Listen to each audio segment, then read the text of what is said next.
good governance is not enough. It has to be pro-people and proactive.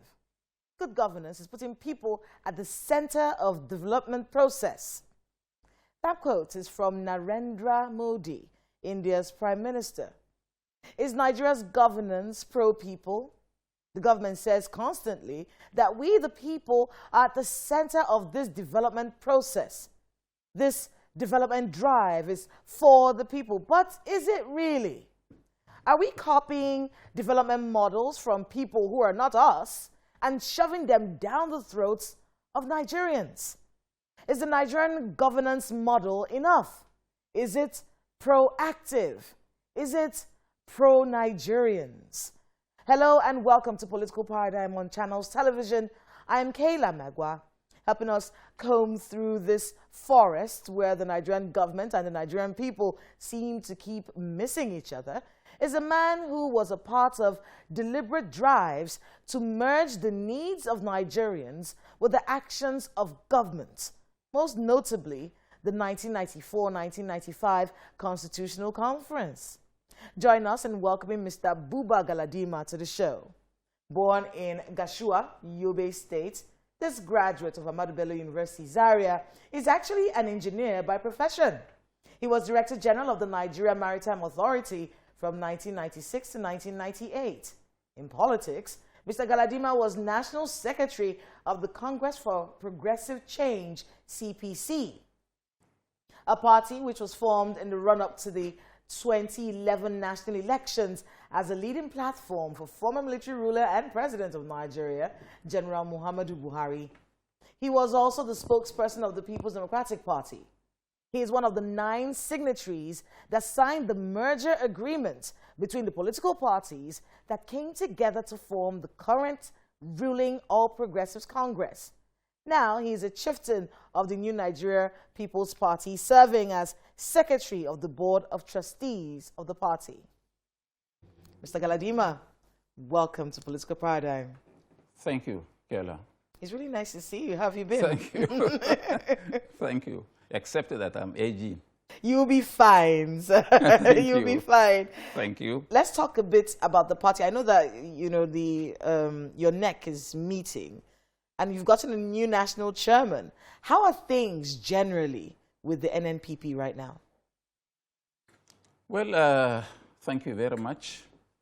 I had to rush to meet up for this program. Despite my earlier promise to be here on time, they said Wike is working. So you were caught up in a hold-up on one of the flyovers. Yes. So I want to apologize for coming late for this program. We are trying to really start work early enough for 2027 so that we set a direction for this party. And it is my candid opinion and belief that our party would be the party to beat in 2027. I've been hearing a lot of people from your party say this. I think it was in Ogun State. I heard the party leader there of NNPP saying, "Oh, we are going to be the ones to beat in 2027." Yes, there is every reason to say that. We have 27 governments, 37 governments in Nigeria today. And the only government that is working and the people can see visibly and that is living up to the expectations of their covenant with the Nigerian people is the new Nigerian People's Party. And if there is any other government, it is the Abia government of Alex Otti. Because I was going to tell you that other people will disagree with you because there are other governors who are doing well. But I want to be able to get how the party is doing right now. You have a new chairman who's going to be confirmed. I think he's going to be confirmed in a few hours, maybe. Yes, people have to get the background correctly. Okay. Our national chairman, Professor Ahmed Al-Kali, resigned his position as the national chairman of the party after the election. And in his own words, to give room for reorganizing the party. That was his reason. Since then, we had an acting national chairman, Alhaji Abba Kawu Tela from Borno, who was the national vice chairman of the party from the northeast, where Alkali came from. And there is a period to which you can act. He acted for 1 good year by the end of last month. Therefore, we have to find a new person, if we are not holding elections, to continue to act until when we have proper convention to elect officers of the party. This is how, again, the Deputy National Secretary of the party, Dr. Ajuji Ahmed, who is a political scientist, who is an experienced bureaucrat. He was a speechwriter to the former vice president. He was special assistant to the former president of Nigeria, General Olusegun Obasanjo. He had the pedigree to pilot the affairs of any organization. So we are now putting him again from the northeast to take over the acting chairmanship of the party. So everything is going smoothly with the NNPP? I am telling you, we have all the time in the world. There's a faction that says Mr. Kwankwaso is still suspended. No, well, I don't know what you mean by faction. There's a faction of the NNPP that says, I want to read what they said, and I'm going to get his name. Temitokpe Aluko. He says, in a statement, and this was in January, because I've not gotten an update from him since then. So if there's an update, maybe you can let us know. So he says the chieftains like Rabiu Kwankwaso and the entire membership of the old National Working Committee held by Alhaji Abba Kawu has since been expelled for avoidance of doubt. The new principal officers of the NNPP are Dr. Gilbert Agbomejo as the national chairman, Comrade Ogini Samuel as the secretary general, and Dr. TKO Aluko as the chairman board of trustees. It looks like the man is a very good candidate for the correctional facility. Are you aware of this? If somebody is claiming what he is not. This was said in January. Do you believe him? January the 20th. I'm asking you, are you aware that he has said? Do you believe him? Well, it's not about me believing Forget about what he says. Okay. This is democracy. But you, as a citizen of this country, do you believe him? Have you seen where they held a convention to elect national officers of the party? If it is not, he is an interloper. He is a good candidate for the prisons. But you are aware that he has said this? I may not be. If I'm aware, I could have gone back to court where the court said that they should never parade themselves, even as members of the party, let alone being officers of the party. When was this court judgment given? About 5 months ago, by a competent high court. And since then... 5 months ago, so yes. Maybe December. No. Go back small. So October, November. Because this statement was released in January. Yes, we haven't got this year. If I can have the video where this statement was made by any of them, then I will be heading to the High Court and tell the judge, look at the people you stopped from parading themselves as officers of this party, or as even members of the party. They are not members of the party because we convened a proper national executive committee of the party and expelled them for anti-party activities. They went to court, and court said they had no locus to even challenge our decision. As what? So, you see, Nigerians, they can say anything inside the locker. If you confront them now in the court, they will ask for evidence. Is this evidence that I'm looking for from you? And you journalists or members of the press, you are the people that are encouraging this type of recalcitrant people. How so? Muddling the politics of this country. How so? How is it journalists' fault? Because I would think you would take responsibility as a party and say, oh no, maybe we should work on reconciling with our members or create some kind of harmony so that we do not have splinters that are releasing statements like this. Were you present when the Oputa panel was sitting? I was alive. You are alive, eh? Yes. Have you heard of one general, mustached, General Musa Bamayi? Yes. You heard about him, the NDLE chief. Yes. You know, somebody took him to the Oputa panel and said that he just dismissed him. And General Musa Bamayi said he doesn't know this man because in the NDLE, you cannot be working for the government of Nigeria, NDLE, and at the same time working for the drug barons. And the law has given him the powers to hire and fire. So Justice Oputa, of repute, then asked him, General, he said, yes, sir, where is that your almighty law? I want to see. Of course, Oputa, being one of the best judges that were ever produced in this country, upheld the position of General Musa, all of them of blessed memory, Bamayi. So, in effect, what I'm telling you is that you cannot be NNPP during the day, and in the night, you work for PDP, or you work for APC, or you work for Labour Party. You have to make a choice. Who are you referring to? Who are you accusing of These doing this? people that you are mentioning. Who? Which person in particular? These people who are telling you that they are chairman or they... Do you know TKO? Do you know him? No, I don't. Have you ever seen him? I haven't met him, but you mean Dr. TKO Aluko? Just TKO. Okay. Just leave him at that. Which doctor? Which school do you go to? Okay. People just ascribe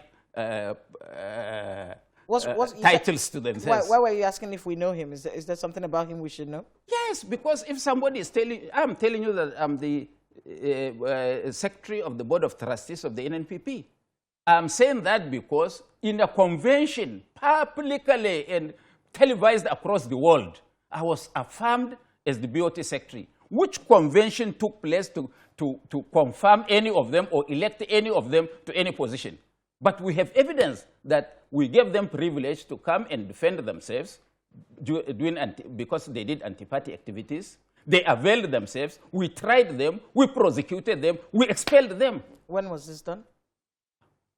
Throughout.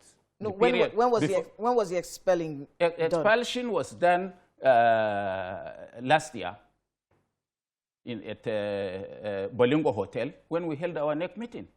And it was public.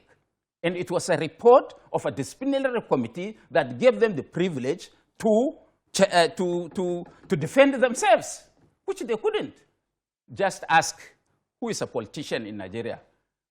If 10 of them are there and they raise their hands, try to find out only one of them may be a good person. All the 9 are Satans, living Satans, Nigerian politicians. That's a very harsh way to describe. I'm supposed to be one. People. Because you are a politician. I'm not a politician per se. Do I progress? Nigerian politics doesn't need an honest man or woman or old man or young man. It is the end that justifies the means. Do you agree with this? You actually agree with this thought process? I agree. That is why we are different. So how can we ask for good governance if the people that are supposed to be getting these places of office are people that you're describing like this? How can we trust them with governance? How can we trust them with nation building with these definitions that you've given? If it was not you that called me onto this program, I wouldn't come. And I have a reason. I have given these governments 2 years so that I see them. Fortunately for us, there is only one political party that you can catch to say, you've told us this, you've told us you are going to do that. Where is the proof that you are living up to your promise? Most of them didn't even attend public debates. Most of them don't even have manifestos. Most of them, in fact, I don't know if they even have party constitution. They have told you something, and now they are doing entirely a different thing. That is what makes the Nigerian politician a Satan. I just want to be able to be clear with you that this situation, ridiculous as you may think it is, inconsequential as you may think it is, will not come back to affect the NNPP much later? Which one? You're sure, as Secretary of the Board of Trustees, that this particular situation that you have with these men who have written this statement in January, who've said all kinds of things, you've explained the relationship with them right now, you're sure that this situation will not come back to affect the NNPP around 2027? We'll start to hear stories about how this person was actually suspended, this person was not. What was the Satan? I mean, what was the Satan's promise to God? The Lord. He's going to destroy as many as possible, you people, if you are not careful. That is his main job. And he took that promise and he's doing that very well. Do you know who and who are pushing these people to say what they are saying? Who? Oh, you don't know? I don't. That is why we expelled them. Help me. Help us understand. Who's pushing They them? know. They know. We know. But we don't know. You don't need to know. All that you need to know is that they were expelled for doing anti-party activities. They were working for other interests other than that of the NNPP, to which they profess in the day that they belong to. And they are still being funded by those people. And they had gone to 11 different high courts to stop us from this convention of yesterday. No judge had listened to them. All their submissions were dismissed with ignominy. So, all I'm trying to tell you is that we are not ruling out that even within us, they may still try to get other people. But those who pay other people to destabilize other parties, they should know that they can do it to politicians. We are grounded and we know this job well, that it is very difficult to carry our leg in this battle. Well, there's a story from Kano. Yes, sir. I'm sure you're aware of this story. The Northwest Zonal Women leader of your party, Hajia Aisha Ahmed Keita, has resigned. Are you aware of this? Yes. And she resigned her position, and she says there's exclusion of her followers from appointments so far made by the Kano State Governor, Abba Kabir Yusuf. Every politician that worked for a party would get appointment. I'm the secretary of the Board of Trustees, isn't it? Which appointment did I get in Kano? None. Let me help you.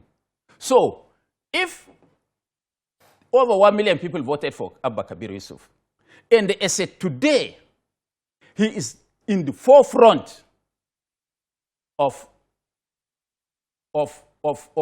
giving democratic dividends to the citizens of Kano. But she has resigned her position. Yes, now. Are there any kinds of communications going on? Let me tell you, I am closer to her than any politician, either in Kano or in the whole country. Because Hajia Keita, if she comes to Abuja, is in my house, she stays. And Hajia Keita was the teacher to my wife when she was teaching at the Islamic Legal Islamic College in Maiduguri. She taught my wife. We are that close.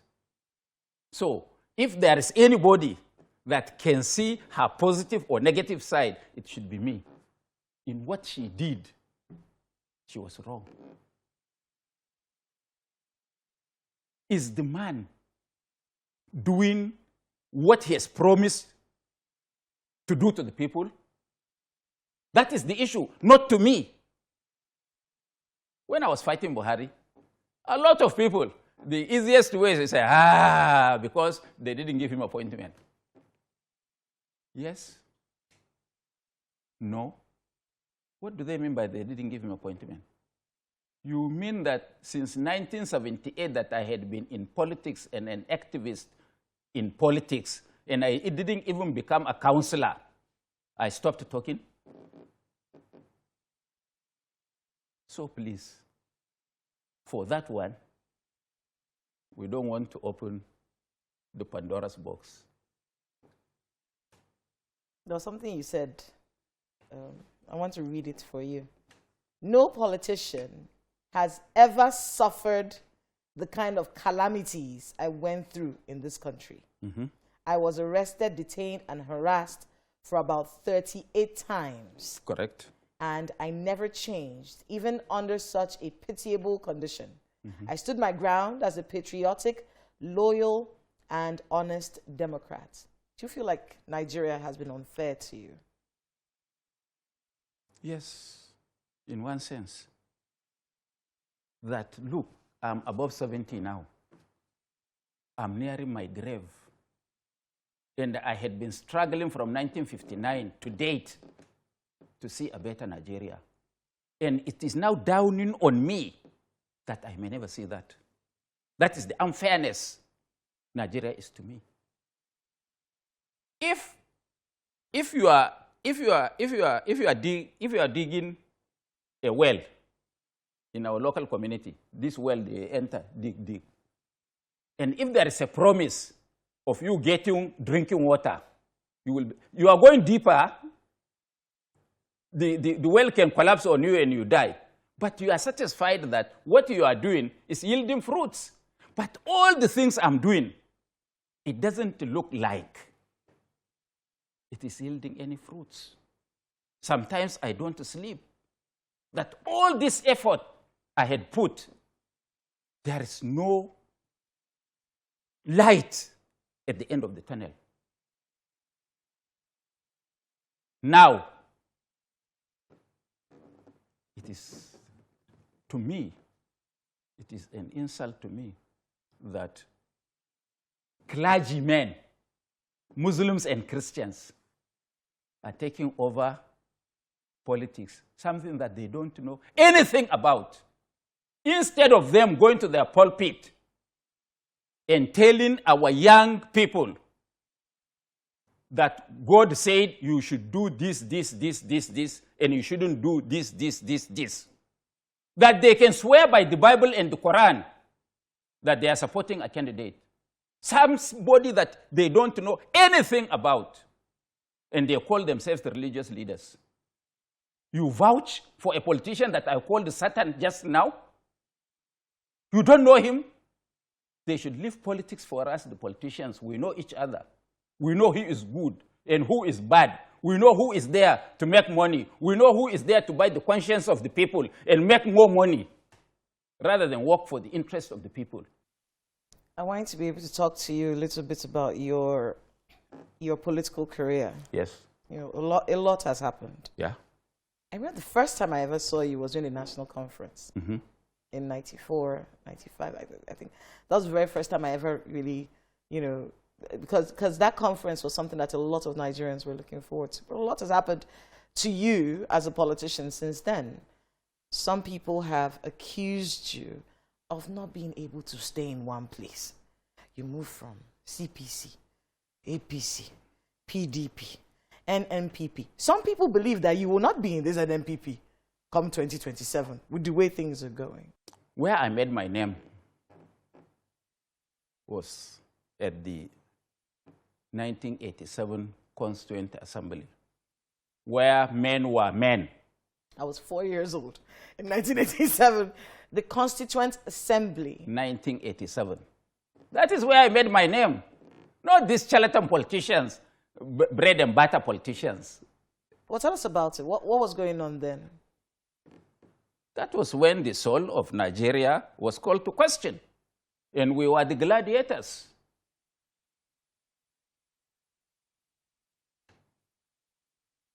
I was very young, very, very young, among men of substance, of experience, of knowledge. Yet, I stood out. I'm not pressing myself. 87 Constituent Assembly that was to promulgate what they called a People's Constitution for Nigeria, that led to the convening of the 1994 by Abacha, and the Abacha 1994 led to the 2014 one by Jonathan. And I had been a principal actor, not a bench warmer. So, and thank God that I am satisfied with the honor and integrity I had carried from then. You know that I will never take nonsense from any human being. Even when life was sweet for me, because I would look at ladies like you and start to do like this. Now, what am I afraid of? I can only do what I think is right. It may not be right, but once I am convinced that what I am doing is correct and right, I will go ahead and damn the consequences and do it. I've never jumped ship in politics from one party to the other. I've never done that. It's one thing leading to the other. If you are merging with other parties, you change the name. If that party, we formed the CPC, I wrote the Constitution, I wrote the manifesto, because NNPP was not working for itself to produce President of Nigeria. They were working for PDP. And we felt we can't stomach this. And the world should know Buhari didn't form CPC. We formed the CPC. For 6 months, we were trying to convince him to leave the NPP and join the CPC. He refused to do that until we went and got a statesman who Buhari was a beneficiary of his legacy, Alhaji Ahmad Yaro, the richest Nigerian by 1960. He had the highest shares in First Bank. In 1960, he has the highest shares in Union Bank. We went and persuaded him because he bought the first car for Babangida is alive, Shehu Yaradua is alive, Buhari is alive. He did that as a businessman. And all these Hausa people that you see doing this Beirut change now, that is a question of a problem for every in and outgoing government. He was the one that started Beirut change. And most of them are people from his village in Hadejia Emirate of Jigawa State, El Leman. His grandparents were Senegalese. So you should be bringing people like us to this kind of programs so that we educate young men and women. When we left the CPC and formed the APC, it wasn't because I jumped ship. It was because we thought that the best way to get rid of PDP is to congregate. And we did that successfully. And when the going was going, and APC wanted to deviate, we said no. They said yes. We said no. We left to join, to have an alliance with the PDP and support the PDP presidential candidate Atiku. And I want to tell you that I can swear by the Quran that Atiku won the 2019 elections. You were arrested after you said that. Well, it doesn't. After they said you tweeted it before INEC released the result, so they arrested you. But doesn't INEC know that it was Atiku that won the election? Well, officially, no. Now, the lesson from all those things that had happened was what just happened in Senegal. You know, politicians should start to use their head. You know that they arrested Sanko, the main opposition man, put him in prison. And this young man here, Faye, continued with what he was doing. They said, look at this idiot. They catch him, dumped him with his oga, And you know that the president said, over his dead body, would any of them to be the president, to replace him as the president of Senegal. And that he swears by the Quran, they will rot in prison. So this is now where God comes in. Whenever anybody says, if this doesn't happen, it's over my dead body, he will die. God will make him die so that the thing happens. When that boy, under pressure from EU, was released because he was not charged and he was named the presidential candidate, in 1 week, he became the president of Senegal. Do you know what he did?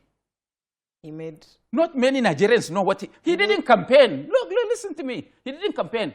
You know, when he came out from the prison, there were a lot of people who went to receive him. So he did like this. Go and look for the video. He did like this. He did like this. He did like this. The press asked him. He said, we were here. We will be here.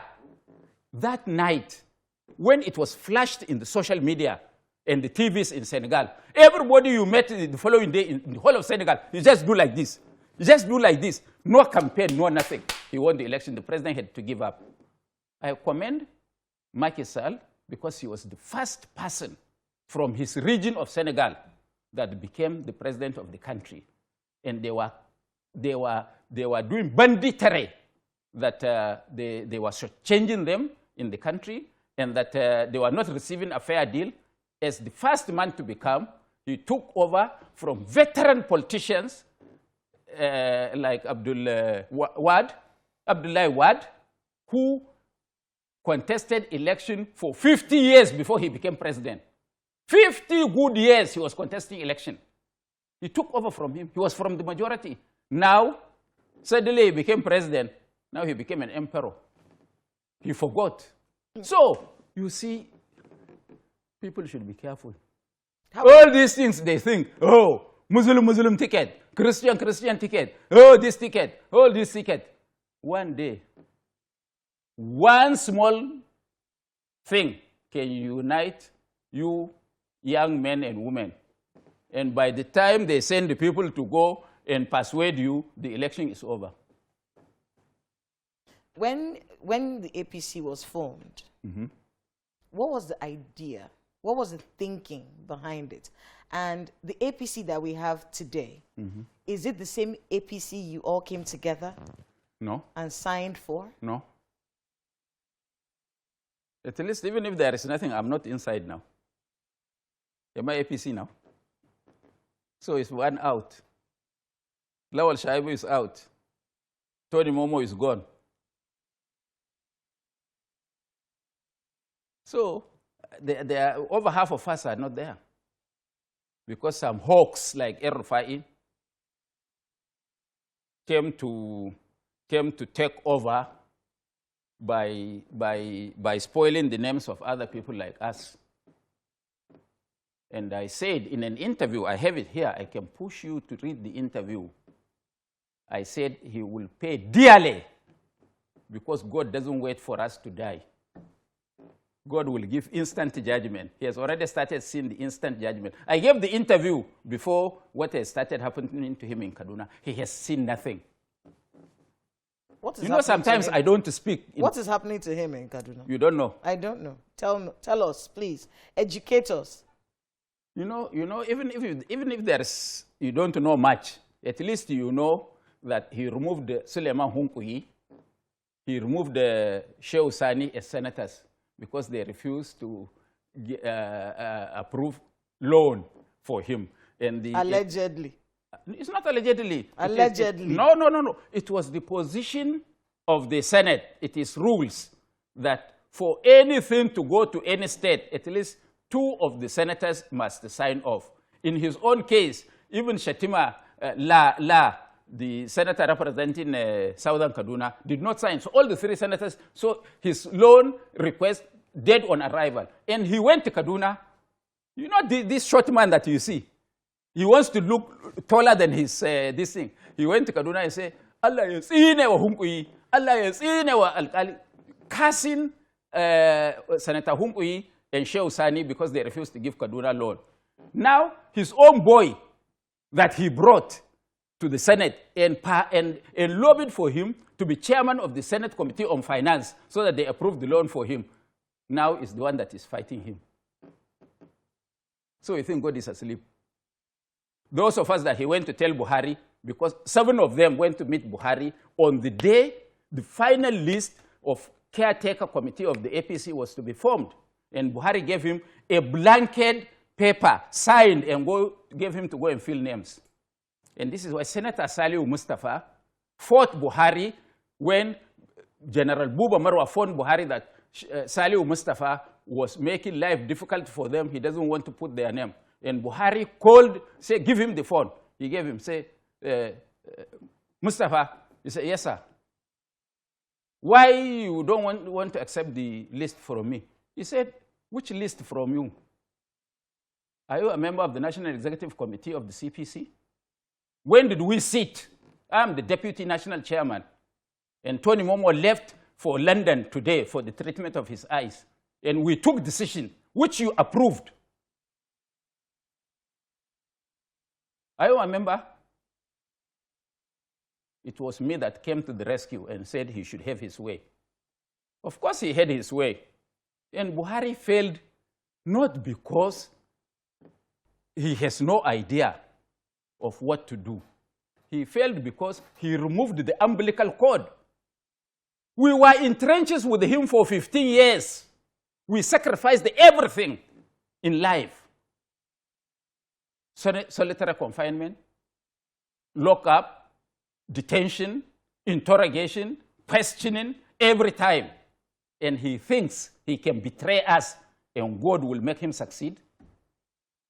And if he's a proper Muslim, let any of the Islamic clerics tell him that if you go for jihad and you receive the booties of the war, you share it to those who went for jihad. And when we came and got the booty by defeating PDP, he took our reward and gave some useless people like these ones I'm mentioning now. So you think God will leave him? He has not seen anything, Buhari himself. So what I'm telling you is that I've never jumped ship from one party to the other. We were always transiting. But you didn't. You answered my question a little. But I want to be able to get your thoughts on the All Progressives Congress today. It is never the same. With President Tinubu, is it a little different No. than when President Buhari was here? Let me tell you something that you Nigerians don't understand. Tinubu has not promised any Nigerian anything. He did not participate in any public debate to make a promise that he's going to do this or that for you. Did he? It never occurred to you that he was smart enough not to engage in public debate. I think just as a Nigerian, even President Buhari didn't engage in a debate. So what did he succeed? Huh?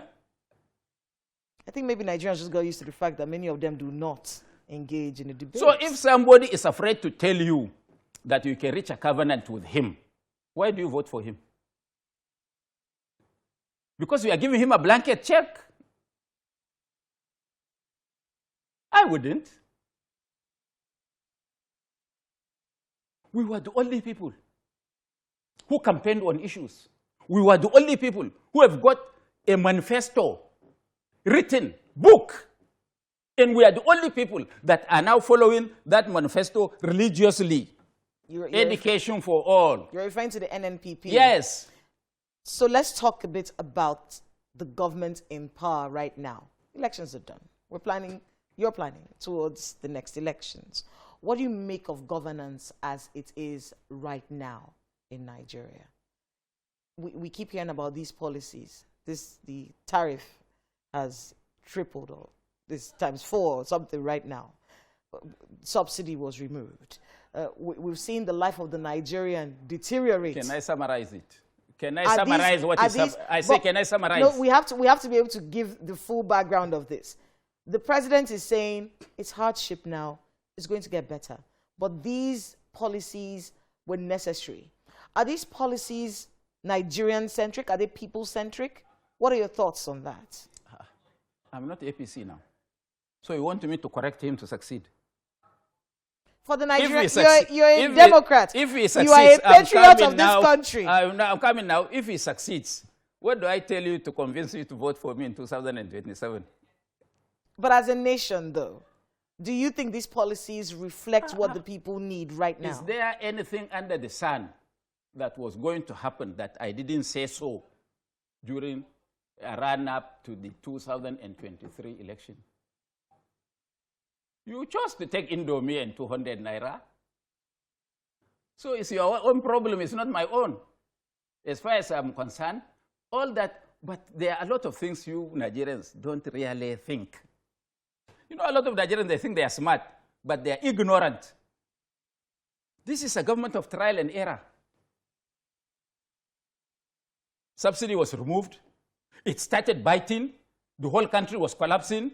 They have now stabilized the naira for it to take off. Before the naira will stabilize, they have shoot another this thing, because the increase in this energy, electricity, is as worse as removing the subsidy on petroleum.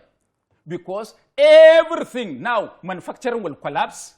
There will be more armed robbery, more Boko Haram, more banditry, more kwanta on the roads. Because people will be out of job.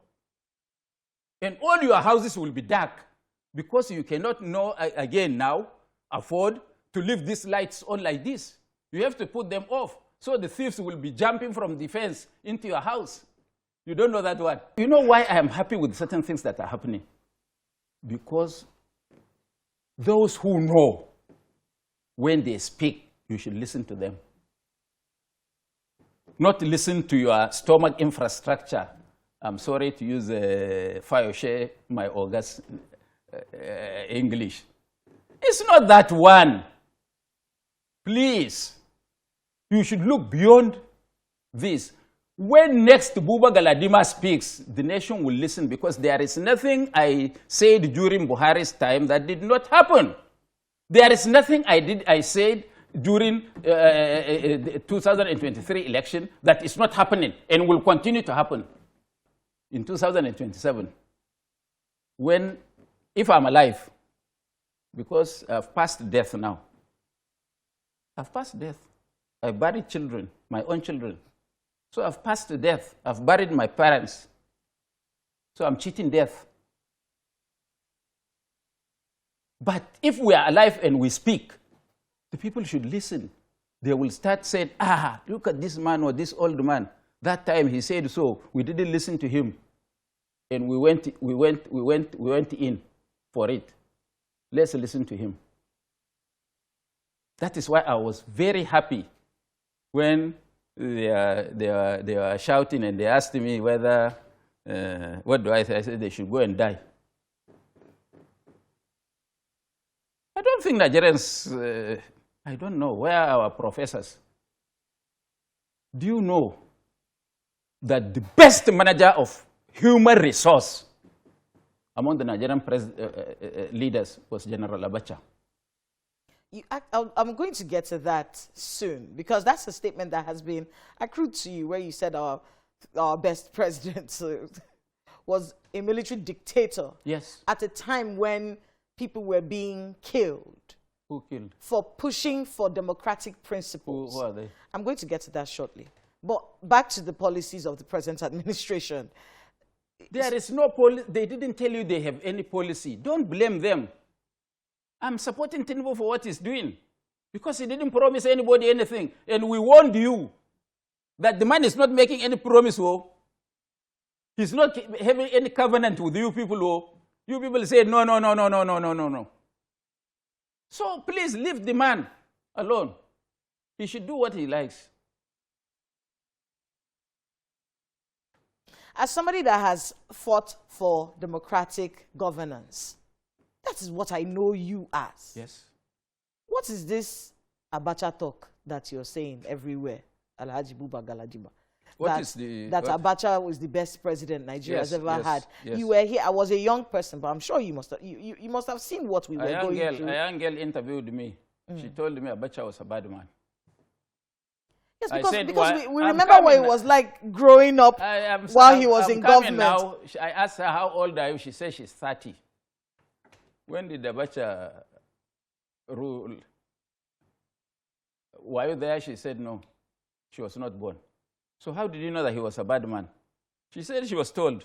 I said, by who? He said, many people. I said, yes, his enemies told you that. But me that support him, did you ask me? She said no. So I'm telling you that Abacha is a good man. What we have been taught, what that lady was taught in school is something that the rest of us were also taught in school, even though we were alive at the time. Taught by who? We were taught in school by that who? The worst, listen. I say by who? Alhaji Galadima, they said the worst, though it was in government, they taught us this in school. The worst democratic leadership is better than the best military government. That is what we were taught in schools in Nigeria when we were doing history and government at the time. You don't agree with this? No country ever developed without a strong leader. Singapore is a good example. Lee Kuan Yew was asked of his success to develop Singapore from a third world country to a first world country. And he said, simple. We set the rules. Everybody must follow the rules. You don't follow the rules, the law gets to you. And anybody that wants to please people and police his pocket cannot develop his country. That is why I have no house. And Abacha, I said, is the best because we use the indices. Professor Samuel Aluko, have you heard about him? Huh? Yes. He was the economic advisor to 3 presidents or heads of government in Nigeria. And he was the first professor of economics in the University of Ife. Aluko was asked, what is development? He said, development is the amount of money in your pocket and what that money can do. And he was Abacha's economic advisor. He ran Abacha's economy single-handedly on a promise. Abacha invited him to help the military regime.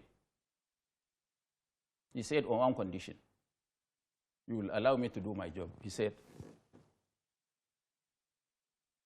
I surrender. And Aluko kept the naira, the dollar, at 84 naira for 4 years plus. No president in Nigeria has stabilized the currency for 6 months without changing, except Abacha. If there is, tell me, who? That is one. The essence of government is to protect what? Life and property. The property is our resources, which he handled very well for us. And the businesses can plan. And the lives. Lives. Listen to me now. There is no life without freedom. I say there's no life without freedom of expression. There's no life. I say what is, it's okay now. Now you are talking now. Why are you wheeling trailers full of grains on the road? I'm talking my mind now. Has anybody stopped me? Of what use is it? So all this freedom of speech is nothing if there is nothing inside here.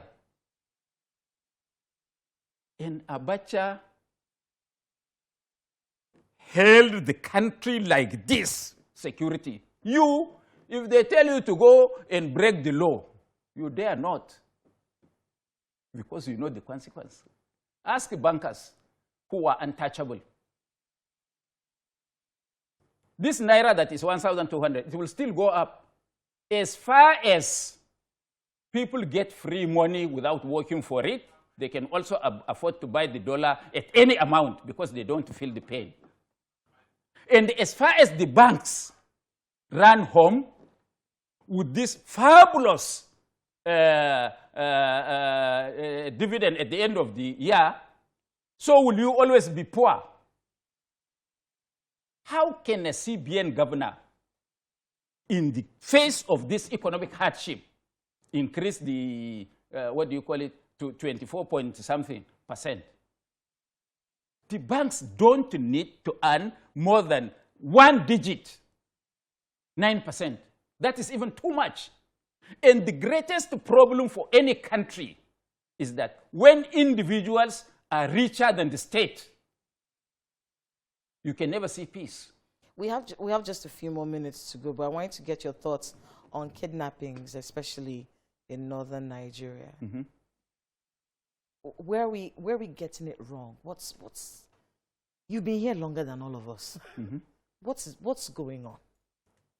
Because one person steals what belongs to a whole state.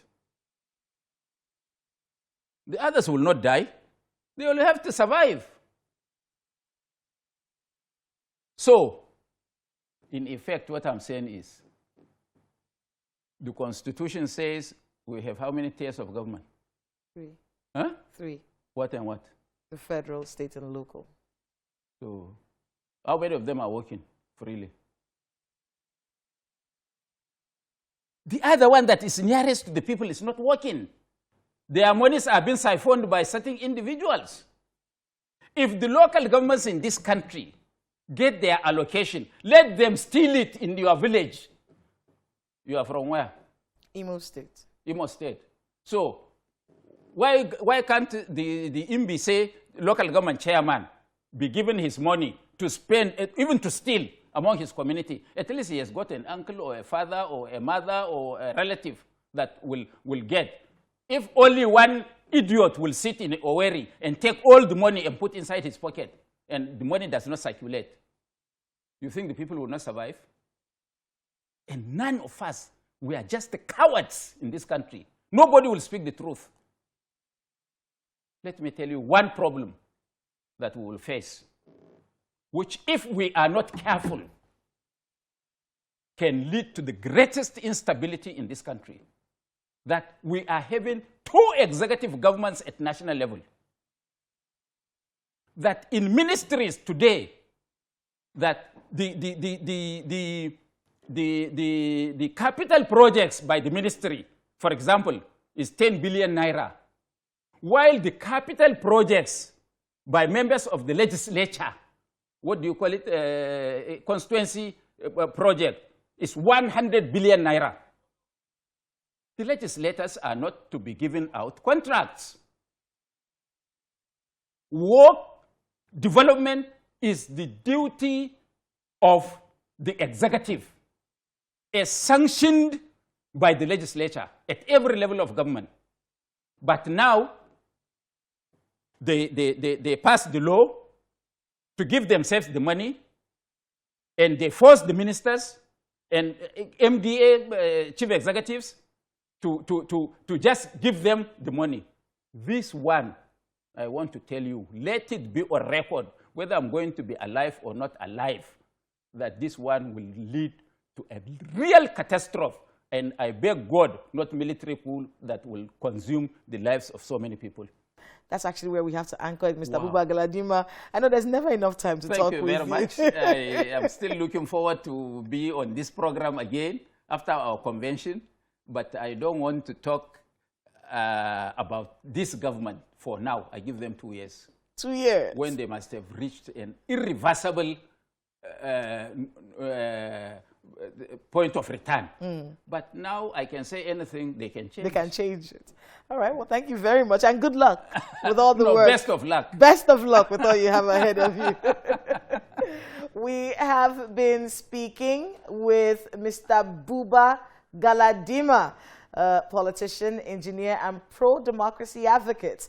That's Political Paradigm this week. Please join the conversation on channelstv.com. You can even watch past episodes of the program and weigh in on them. And leave your comments, of course, respectfully. Join us as we continue to ask the accountability question until it is answered. Thanks again for watching. I'm Kayla Magwa. See you next time.